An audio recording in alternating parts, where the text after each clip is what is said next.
Hey guys, it is currently noon on Friday, September 17th, I think. It's the 18th, it's not the 17th. Friday, September 18th.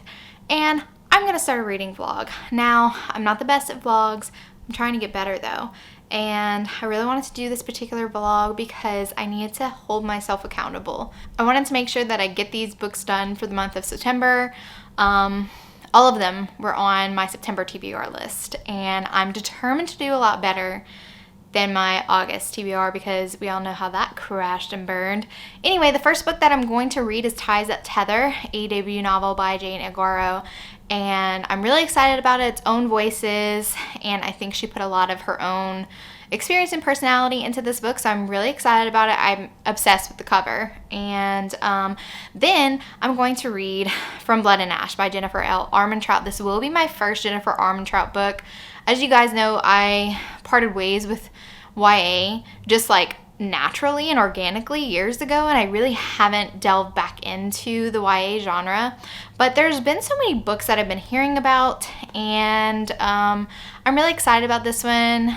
And as you guys know, that was on my August TBR and I never got to it. So this is going to hold me accountable, I swear.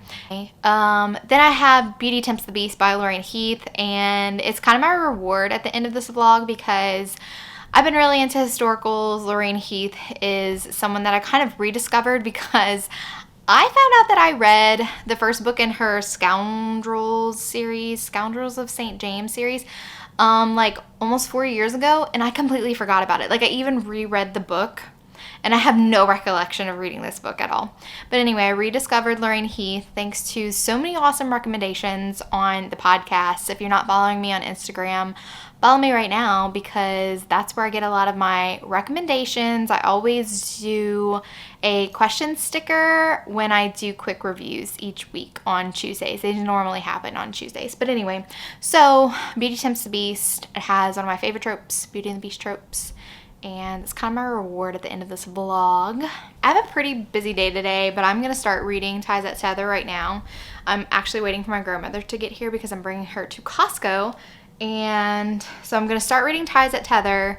I am going to finish this video first. I'm watching Crystal's book haul. She did a historical romance book haul, and I think she has a couple others that are not historical romance. But anyway, I'm really enjoying it. I'm going to watch her first, and then I'll start reading. So I'm going to start reading that, and I'm going to get back to you. So I just got back from podcasting with Juliet, and I was able to read up to chapter 10 of Ties That Tether, and I have got to say I'm a little bit worried because there's a lot going on, and there came a point where I kind of predicted that something was going to happen, and I was crossing my fingers that it wasn't going to happen, but it did.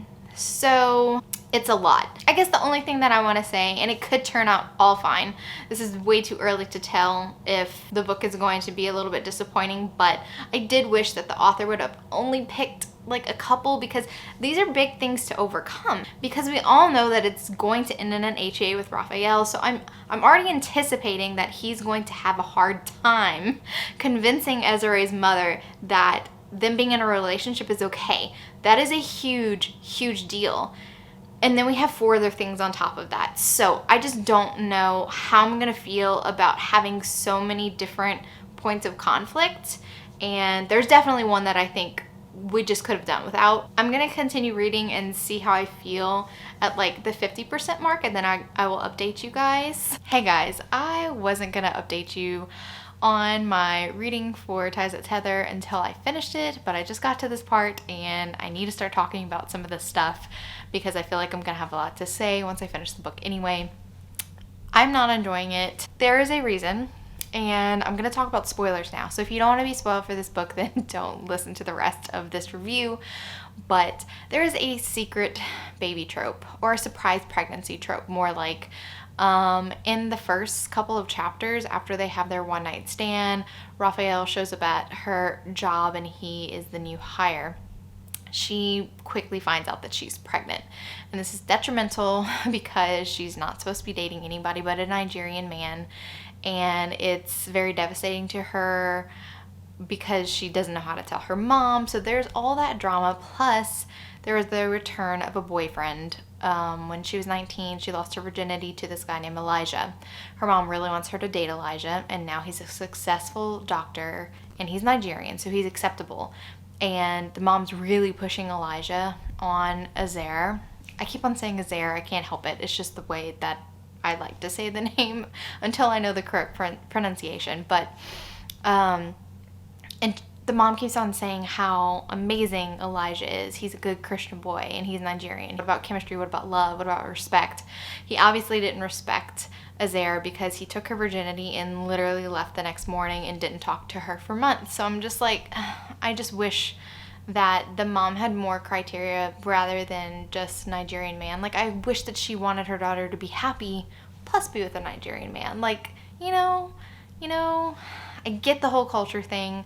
I think that there's some really good messages about culture and immigrating and assimilating to Western culture and feeling the need to fit in, and should immigrants have to shed their origin in order to fit in.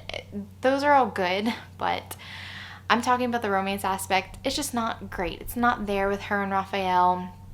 The pregnancy definitely forces them to be together.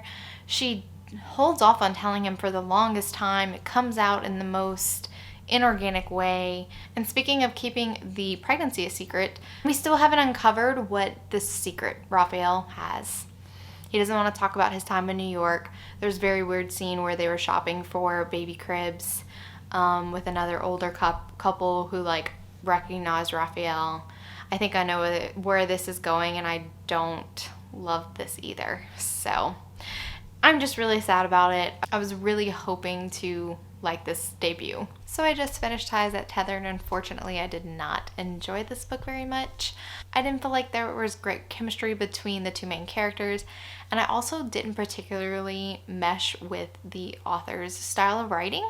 I felt like the dialogue was very stilted. It was written in a very strange way. It didn't feel conversational at all, and I guess you could say it lacked animation. Also, there was a couple scenes where one was sort of a flashback, and I didn't even know we were in a flashback until I kept reading. I got really confused. I was like, wait, what's happening? And I read back and I realized, oh, so we're going to a scene that happened when the main character was 19. And it was very weird. And there was also another scene that was like recalled after the fact, but it seemed like a very important scene. After Azair and Raphael have a run-in with the couple while they're looking for baby cribs, it is a very weird scene for Azair. She's like, what just happened? Who are they? Why was she crying when she saw me and I'm pregnant? And of course, I knew it was happening, but it was then that Azair chose to remember, oh yeah, a couple weeks ago, I was in Raphael's office and I was digging and I found a picture of him and a woman, and he like got really mad. And like she never had wondered about that before. So it was just a very weird timing issue. It was like, oh, so now we're recalling that? Like, why wasn't that an actual scene in the book? Like, to build up to this couple seeing Raphael, which, spoiler alert, it was Raphael's wife who had died. That was her parents. It could have gone through a few more rounds of editing, in my opinion. There was also a character quirk that the author chose to include for the heroine, Azair, and she was obsessed with romantic comedies, or not even romantic comedies, movies. When Harry Met Sally, 27 Dresses, Moulin Rouge, Age of Adeline, Legally Blonde, and every time these movies were mentioned, they were introduced in the same exact way. It was written, in the movie Legally Blonde, and yada yada yada. In the movie Serendipity, this happens, description of scene. It just takes you out of the book when stuff like that happens. Not only did she do that when introducing movies that she wanted to describe the scenes, which I started skipping them because I'm like, yeah, I saw these movies, but I don't need a rehash of scenes from these particular movies. I should be interested in the romance, which it was not compelling enough to hold my interest. I was very bored. I didn't understand why they were together besides the baby. But every time Azair talked about her culture, she would say, in my culture, we do this. In my culture, it's tradition to do this. In my culture, this. And it just felt more like a narrator than it did Azair just thinking about an aspect of herself. So those were like the writing style problems that I had. There's also one more thing that I want to mention. I found it very difficult very difficult to sympathize with the mother, with Azera's mother. I so wanted to be understanding about Azera's mother's side of things. The way that Azera's mother reacts to Azera dating Raphael is horrible. She dresses in mourning clothes, which is kind of triggering to Azera, since the last time she saw her mother in those clothes was whenever her father died, and she kept telling Azera that she was dead to her.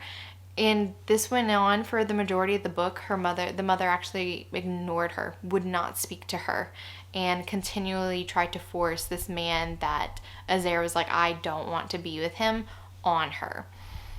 It wasn't until the very end that she was like, oh, I'm wrong, and I miss you, and I love you, and I know that I was wrong. But that was like after Azera like yelled at her, caught her in a compromising position, which that's a whole nother thing. There's a lot of drama that happens in this book, and I felt like it was a lot of unnecessary drama. There also should be a content warning, because there's talks about loss of a child, loss of a spouse, and the delivery for Azera and Raphael's child was like not great, and it could be a little triggering for somebody who didn't have a great delivery or pregnancy.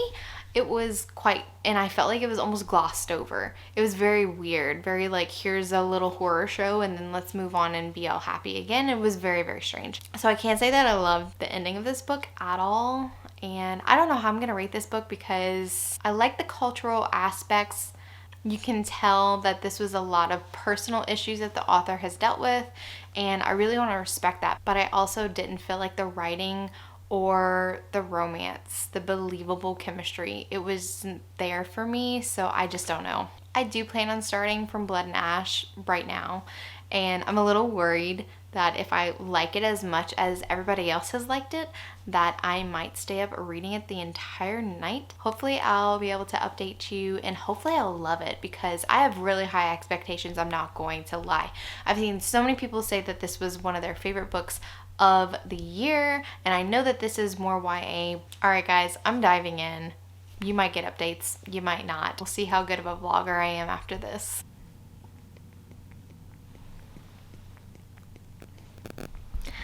I had to show you guys how he sucks on his blanket. This is how he falls asleep, and it's the cutest thing ever, and he's been doing it since he was a baby. It is currently Monday afternoon, and I updated you guys on Sunday about my reading experience with From Blood and Ashes.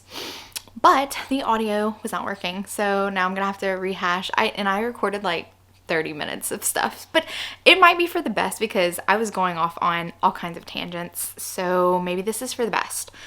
I am almost 70% in to From Blood and Ashes, and I'm really bored. I don't particularly connect with the characters. The most interesting character to me is Hawk, and I feel like since we're always in the point of view of Poppy, I don't feel like she asks enough questions.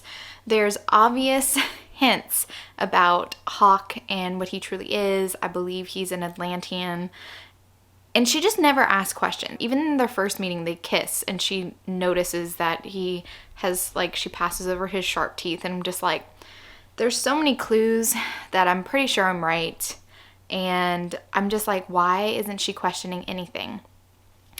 My biggest problem is I don't enjoy the heroine. And I think a lot of people will think that she's like a strong heroine and a likable heroine because she's feisty and she has secretly learned how to fight, because her personal guard, Victor, who's also like a father figure, has taught her how to fight. But I don't really consider her to be like this badass character to me. Yes, she's learned how to do some self-defense. Every time she employs something like that, she's disarmed very quickly. Like Hawk always disarms her, takes her knife like very quickly. And every time she and Hawk have a conversation, she always has to be like, no, I'm not. You don't know me. What makes you think that? And I just don't like that in a heroine. Like, I want some real conversations. I don't want you to get angry just because Hawk is like insightful and he already pegged you for who you are and you're kind of a little embarrassed about being naive. I mean, you grew up in this, basically it's a cult. That's another thing I do want to mention. I can't not mention it. The world building to me needs some work because I still don't know a lot of things, and I'm almost done with the book, and I think it's kind of a shame that you don't understand what the ascension really is. What does it do? We know that there's these chosen people, the lords and ladies in waiting. And we know that Poppy is the maiden, the chosen. But we actually don't know what this means. They just go to the ceremony and the gods bless them with long life. And they're just, I don't know, what do they do after? What is this purpose? There's no explanation for like the purpose. And I guess it's for a reason, because I believe that this whole group, the group that Poppy has grown up in, everything that she's known to be true, I think they're kind of like the bad guys, and like the Atlanteans, who she thinks are the bad guys, are the actual good guys. And I think it's kind of on purpose, but the fact that she has grown up so sheltered and also abused, which that was a horrendous scene. I did not like the scene with the Duke punishing Poppy, caning her.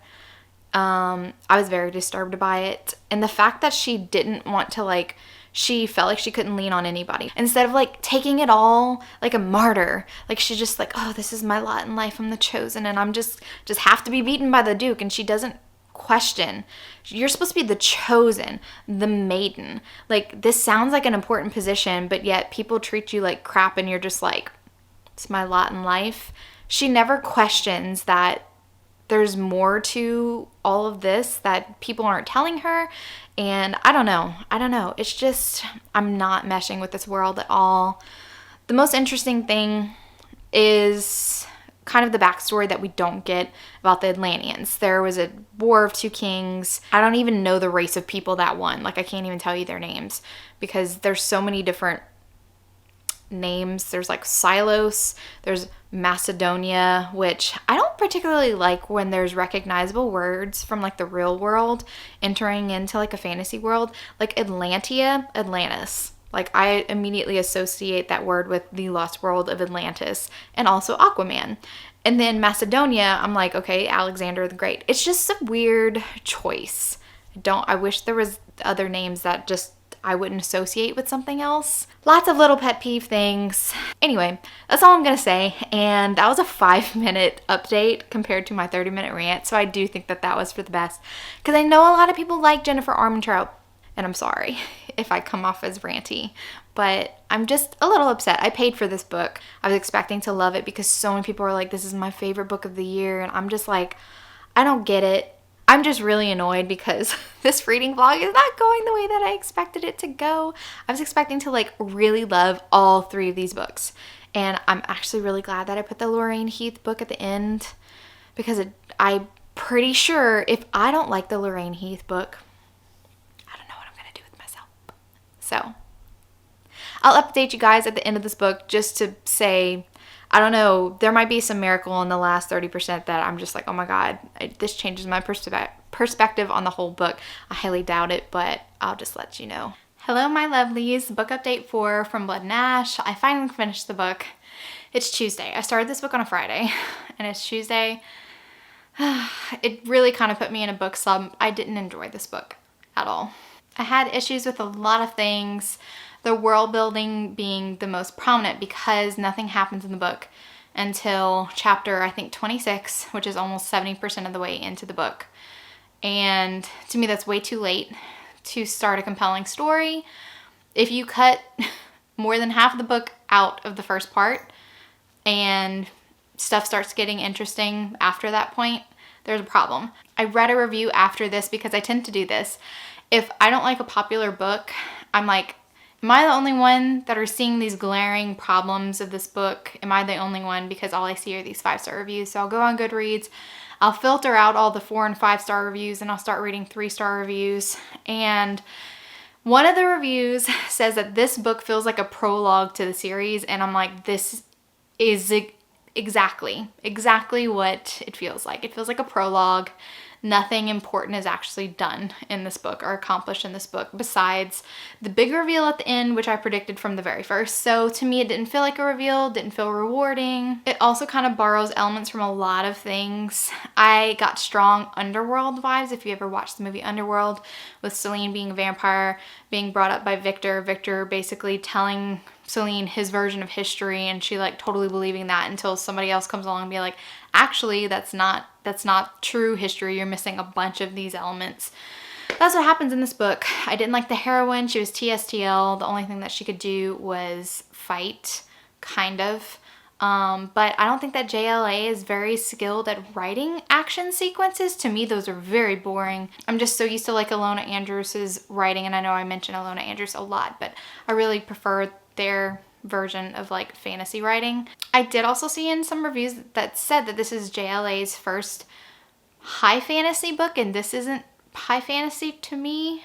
It felt very strange, strangely modern, and lacked development in the world. I also didn't think the dialogue was great. There was no real banter between the hero and the heroine. They said the same few lines recycled over and over again. She got offended, then she's like, oh, you betrayed me toward the end, and got over it like within the hour, and they were like back doing their sexy time things, which it's telling if I skip sex scenes, and I just skip these because I didn't care. I did not care. And I'm so sad that I feel this way. I was honestly going in being like, this is a 5-star read. People are saying that this book like is amazing. So I'm going in thinking like, ooh, I'm going back to my roots, YA. I love fantasy elements, and it just missed every mark for me. It missed every mark for me. Now I feel like I'm in a book slump after that, and I'm wondering, because I did not finish. Dana, I'm going to link her channel down below. Dana did a vlog of reading this, and she felt the same way about the beginning, but I don't know if she thought it was worth it in the end. I don't, and I probably won't read another JLA book again. This is my first one. I won't read another one. I just don't like her writing style. Nothing compelled me about it. And if I never see another Ellipses again, I will be happy. I don't understand why there were so many. I'm tempted to go into my Kindle app and search Ellipses and see how many there were, but that feels petty, so I don't want to do it. I still have another book for this vlog, and I was hoping to get this vlog up by Saturday. I still think I can do it, and the only reason why I'm kind of like, can I make it, is because I need to reread The Kingmaker and the Rebel King for the podcast. We're recording that this week, so I have to at least skim those books to be prepared. I've read the series before, but I need those details to be like refreshed in my mind. So I have to do those 2 books first, then the Lorraine Heath book, When Beauty Tempts the Beast. So I think I'll be able to do it. I wasn't expecting to spend so much time on this book, and I'm really sad that I did. I'm probably going to give this book a 2 stars, just nothing did it for me. And I don't have that like fan loyalty of being like a fan of JLA, so to me, I'm just like, we'll never read her again. This is gonna be the most depressing vlog ever, and I'm sorry. I'm so sorry. Anyway, I'm done with the dramatics, and hopefully by the end of the week, I'll be out of this book slump and Lorraine Heath can pull me out of it or something. Ollie, you wanna say hi? You wanna say hi? Camera? Wanna tell people hi? Say hi. He's all shaved. It's not fluffy. He had like really long curly hair from quarantine, and then you gonna lay down? Yeah. Oh, that's a good boy. Anyway, he's just gonna hang out. Wow, my hair is really poofy today. I just blow dried it though. Anyway, it is currently Friday afternoon. I'm about to have to leave in a little bit, but I really wanted to sit down and just chat about how the rest of my week went, because the last time that I was on here, I was talking about how disappointing and just book slumpy I felt after reading From Blood and Ash. Thankfully, I had to read The Kingmaker and the Rebel King by Kennedy Ryan for the podcast today. Me and Juliet are recording that episode today, so I needed to hurry up and squeeze that in. I'm so glad that I did, because it really saved me from going into full-on book slump. I'm still not like quite out of it, but I feel so much better after reading Kennedy Ryan. So I finished those, and I was able to start When Beauty Tempts the Beast, which was my last book for this reading vlog. I did not finish it yet, but I am more than halfway, so I thought that I would just update you guys, because I'm pretty sure I know how I'm gonna rate it in the end. And I really want to get this video up by tomorrow, because this is a week's worth of reading. I usually read more. Well, I don't want to say I usually read. This fall I've been slowing down because I've been really busy with like other things. So let's talk about Beauty Tempts the Beast by Lorraine Heath. I have an arc of this book. I've been having an arc of this book and I was kind of like saving it. It is the 6th book in the Sense for All Seasons series, and I had originally planned on trying to read a couple of the books in the series before I moved on to Beauty Tempts the Beast. That didn't work out. I'm a mood reader and I had other books in my face that I was like, I really need to read these. So I went in pretty blind into this series, but I think that this book holds up as a standalone novel pretty well. Of course, we see previous characters from the series and you can tell that they had their own book. This book is a Beauty and the Beast trope. I really love that. Lorraine Heath isn't a stranger to writing this trope. Her Texas Destiny romance is a play on Beauty and the Beast. The prologue is really interesting. We see the hero and how he came to be with this family. He was pretty much abandoned as baby. His mom dropped him off to this woman named Eddie Truelove, and it took me a minute to realize their last name was True Love, and I love it. Our hero, Benedict, his nickname is the Beast, or just Beast. He is this big, hulking, intimidating looking guy, but on the inside he has this heart of gold. He is very altruistic. He loves to help people. He's very selfless in that way, and this is kind of how he meets the heroine. The heroine is the daughter of a duke, and her family was disgraced because her father was involved in a plot to kill the queen, so it's treasonous. All of their family's wealth got confiscated, the titles, everything, so her 2 brothers are also penniless. She's actually a barmaid at one of the taverns that Benedict's siblings own. And Benedict kind of fell into his profession. Growing up, since he looked so intimidating, he was very friendly and approachable, so one of the girls who had turned to prostitution approached Benedict and said, hey, would you mind looking out for me, making sure that nobody gives me trouble? If I need help, will you help me if one of the guys gets out of hand? So Benedict wanted to do this favor for his friend, and he's like, yeah, I'll do that. And then before he knew it, he was looking after a couple girls, like protecting them, and then he started renting this building for them to keep them safe and all under one roof, easier for him to keep an eye on. So now he's kind of responsible for these girls. He doesn't take any part of their pay. So he feels really responsible, but he doesn't want to be involved in this brothel business anymore. So he's seeking this teacher to teach the girls a little bit of refinement. All of them have their own little interest, and he's looking for someone to kind of cultivate that, but also give him a little bit of polish so that they can find employment elsewhere, because he really wants to give them a better opportunity before he closes down. That's where he meets the heroine, Althea. She's really struggling. Her and her brother do not have a lot of money. She doesn't have very many skills. She's a little bit of a hindrance to her brothers because they don't want to leave her alone. They're in a really bad place in town. So Althea decides that she was going to hear this proposition that Benedict had mentioned to her. She was like, I'm not interested. Everyone in this bar keeps propositioning me. I'm not interested in what you want from me.